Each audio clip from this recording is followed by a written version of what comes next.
حضرت بلال حبشی رضی اللہ تعالیٰ عنہ نے سارا گھر کا کام کاج خود سے سنبھال لیا تھا. ایک دن غائب ہو گئے حضرت بلال اذان دے کے, فجر کی اذان دے کے. ایک دن فجر کی اذان دے کے غائب نہیں ہونا چاہیے. کیا خیال ہے آپ کا؟ مؤذن کو اذان دے کے غائب, اسے مسجد میں پھر رہنا چاہیے.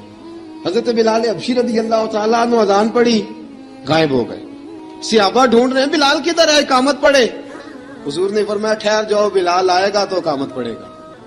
بلال آئے گا تو جلدی نہ کیا کرو مسجد میں, اگر 2-4 منٹ کبھی دیر ہو جائے نا نماز میں تو جلدی کوئی بات نہیں, اللہ کے گھر ہی آئے ہو نا, جلدی نہ مچایا کرو. اللہ کا گھر ہے, رحمت والی جگہ ہے.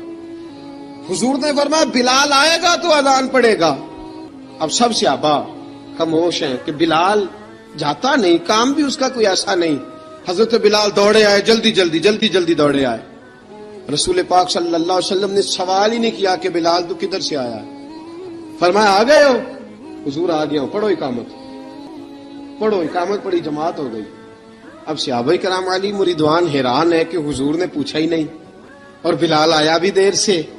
حضرت جناب سیدنا صدیق اکبر, جناب مقداد, جناب سلمان فارسی, چند صحابہ نا حضرت بلال کو لے کے, کون ہے بلال تو کدھر تھا؟ راز کی کوئی بات ہے جو بتاتا نہیں, کدھر تھا؟ حضرت بلال رضی اللہ تعالیٰ عنہ کی آنکھوں میں آنسو آ گئے, رو پڑے. کہ بلال کوئی گہری بات ہے, بتا معاملہ کیا ہے, روتا کیوں ہے؟ حضرت بلال حبشی رضی اللہ تعالیٰ عنہ فرمانے لگے جب حضرت خدیجہ الکبریٰ گھر میں چکی پیستی تھی, تھک جاتی تھی نا, تو میں مدد کرایا کرتا تھا. کتنے دن بیت گئے, جب فجر کی اذان دینے کے لیے گزرتا ہوں تو حضرت فاطمہ الزہرا کے بچے روتے ہوتے ہیں. فرمایا میں نے حضرت فاطمہ کو گود میں کھلایا ہے, مجھے اپنے محبوب کی شہزادی سے بڑا پیار ہے. کئی دنوں سے حضور کی خدمت میں عرض کر رہا تھا یا رسول اللہ کو مہربانی فرمائیں.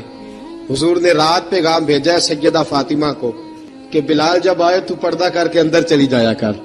حضرت بلال فرماتے ہیں اذان دے کے گیا تھا حضرت فاطمہ کے گھر, میں نے کہا محبوب کی بیٹی ذرا پردہ کر لے, تو بچوں کو دودھ پلا, میں تیری چکی پیس دیتا ہوں. حضرت بلال حبشی کی آنکھوں میں آنسو رو کے بتلاتے ہیں. فرمایا سیدہ طیبہ طاہرہ حضرت فاطمہ الزہرا, میرے حبیب نے پتہ کیا فرمایا؟ فرمایا جس نے فاطمہ کو راضی کیا اس نے تو مجھے راضی کیا. حضرت سیدنا بلال حبشی فرماتے ہیں میں نے چکی پیسی اور میں تمہیں کیا بتاؤں, میرے محبوب کی بیٹی نے مجھے بڑی ہی دعائیں دی ہیں, انہوں نے مجھ پر بڑا ہی اظہار محبت فرمایا ہے. فرمایا میں آذان سے لے کر جماعت تک لوگ تسبیحاں رولتے ہیں, لوگ قرآن کی آیات کی تلاوت کرتے ہیں, آذان سے لے کر جماعت تک لوگ مختلف قسم کے اذکار میں مشغول ہوتے ہیں. فرمایا میرا ذکر سنو, میری تلاوت سنو, میرا وظیفہ سنو, میں آذان سے لے کر جماعت تک محمد عربی کی بیٹی کی خدمت کرنے چلا جاتا ہوں. رسول پاک صلی اللہ علیہ وسلم کی شہزادی کی چکی پیس کے آیا. حضرت بلال نے اس انداز میں, بدر کی جنگ لگ گئی, بدر کا مارکا, حضرت بلال کے ہاتھ میں تلوار ہے, کہا میں لڑوں گا, پورا جہاد کروں گا. امیہ بن خلف جو بڑا مارا کرتا تھا نا, وہ دوڑ رہا تھا اپنے بیٹے کو لے کے, آگے کچھ صحابہ کھڑے تھے, وہ قریب سے گزرنے لگا. حضرت بلال نے فرمایا ذرا پکڑنا امیہ کو, یہ مجھے مارا کرتا تھا, ذرا پکڑنا, نہ جانے نہ دینا. امیہ کو صحابہ نے روکا. حضرت عبد الرحمن ابن عوف نے پکڑ کے ایک زور سے گھونسا مارا, ادھر جا کے گرا. حضرت بلال تلوار لے کے کھڑے ہیں امیہ کے سر پہ.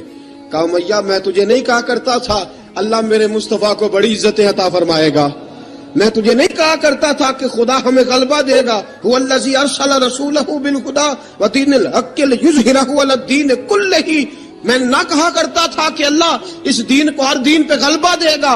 اور میں دیکھ اللہ نے ہمیں عزت دے دی, دیکھ تو ذلیل کر دیا گیا. حضرت بلال نے مارا, گردن اڑا دی. حضرت ابوبکر صدیق پیچھے دیکھ رہے تھے, دوڑے ہوئے آئے, کہا بلال مبارک ہو, بلال مبارک ہو, آج تو تیرے سارے بدلے پورے ہو گئے. حضرت بلال نے سجدہ شکر ادا کیا. میرے دوستو بڑی باتیں ہیں جناب بلال کی کرنے والی. یہ وقت ساتھ نہیں نہ دیتا کسی کا, یہ رک جاتا ہے, یہ کہتا ہے کہ بس اب رک جاؤ, وقت ہو گیا آگے گزرنے کا. حضرت بلال حبشی رضی اللہ تعالیٰ عنہ رسول پاک کا وصال ہوا نا, حضرت بلال نے منہ سے لفظ ہی کوئی نہیں ادا کیا.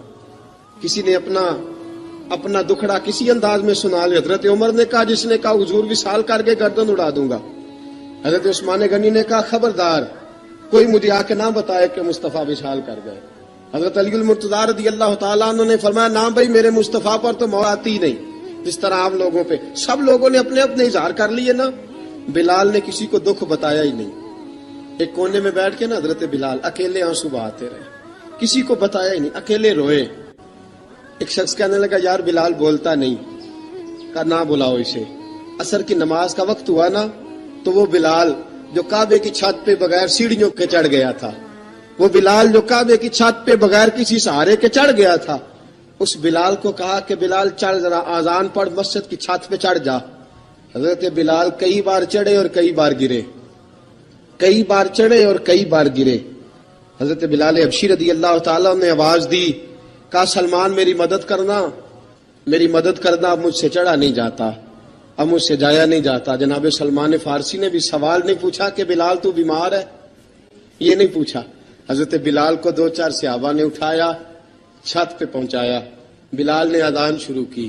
جب کہا نا اللہ اکبر اللہ اکبر، وہ آواز جس میں بڑا سوز ہوتا تھا، بڑی درد، بڑی بلندی ہوتی تھی، بڑا جوش خروش ہوتا تھا، آج وہ آواز دب گئی. جب بلال نے کہا نا اشہد ان لا الہ الا اللہ، حضرت بلال رضی اللہ تعالیٰ عنہ نے تھوڑی دیر روک کے سانس لیا. جب کہا نا اشہد ان محمد الرسول اللہ، جو سارے چپ کھڑے تھے نا ان میں سے ایک بابا رو پڑا، جس کا نام ابو بکر صدیق تھا. جب حضرت ابو بکر صدیق کی آنکھ میں آنسو آیا تو حضرت بلال چھت کے اوپر زمین پہ گرے، زمین پہ گرے اور کہا ابو بکر یہ ڈیوٹی کسی اور کی لگا دے، یہ ڈیوٹی کسی اور کی لگا دے، اب میری روح اجازت نہیں دیتی، مصطفیٰ کریم کے بعد مجھ سے اذان نہیں پڑی جائے گی. آپ نے واقعہ سن رکھا ہے کہ ایک بار صحابہ نے بلایا، دوبارہ آئے، حضور خواب میں ملے، کہا بلال تو آتا کیوں نہیں؟ بلال چھوڑ کے چلے گئے تھے. فرمایا اب میرا یہاں دل نہیں لگتا. ملک شام کے شہر حلب میں چلے گئے تھے، چھوڑ دیا تھا مدینہ منورہ، اب میری نگاہوں میں جچتا نہیں کوئی، جیسے میرے محبوب ہیں ایسا نہیں کوئی. حضور خواب میں ملے، آئے مدینے. حضرت بلال آخری بار، لوگوں نے کہا اذان پڑھو، کہا مجھے وہ اذان بھول ہی گئی ہے جو مجھے مصطفیٰ کریم کے زمانے میں پڑھا کرتا تھا، مجھ سے نہیں پڑھی جاتی، نہ مجھے کہو، میں کیسے پڑھوں؟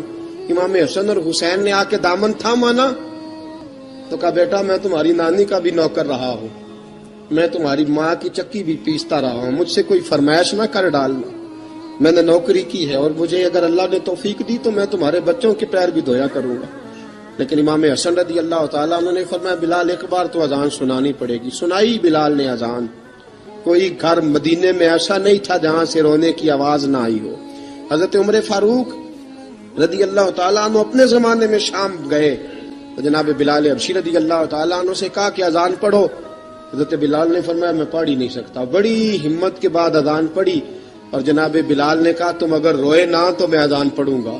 رونا نہ، وعدہ لے لیا. حضرت عمر تو نہ روئے لیکن معاذ ابن جبل نے رونا شروع کر دیا. جب معاذ ابن جبل روئے تو پھر عمر بھی روئے، جب عمر روئے تو پھر بلال بھی روئے. وہ اذان اشہد ان لا الہ الا اللہ تک گئی. رسول پاک کے بعد پھر اذان اس سے آگے بڑھ نہ سکی.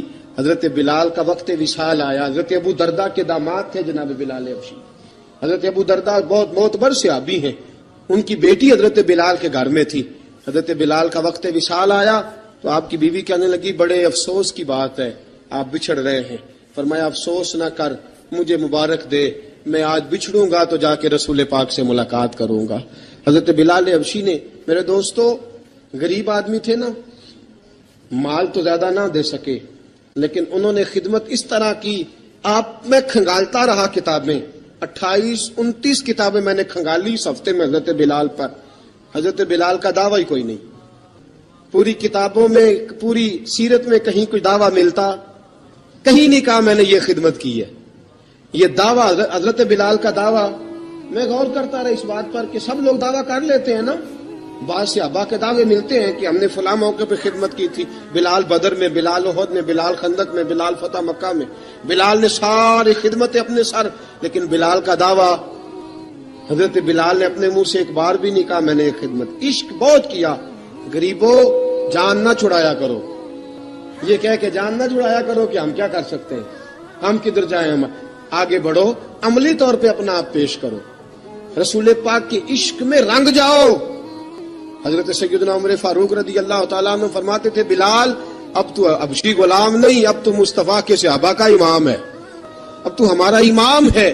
جناب بلال حبشی رضی اللہ تعالیٰ عنہ کی زندگی بتلاتی ہے کہ غریب اگر آئے اور اپنے آپ کو رنگے رسول پاک کے رنگ میں تو وہ اتنی خدمت کر سکتا ہے، اتنی خدمت کر سکتا ہے کہ کوئی تاریخ بھی حضرت بلال کو چھوڑ کے مکمل ہو سکتی نہیں، کوئی بھی تذکرہ جناب بلال کو چھوڑ کے صحابہ کے تذکرے مکمل ہو سکتے نہیں، اور جہاں جہاں بھی عشق کی داستان لکھی جائے گی پہلے بلال کا نام لکھا جائے گا، پھر بات آگے بڑھے گی۔ اللہ ہمیں بھی حضرت بلال کے عشق کا قطرہ نصیب کرے، ہمیشہ مدحت خیر الانام میں گزرے۔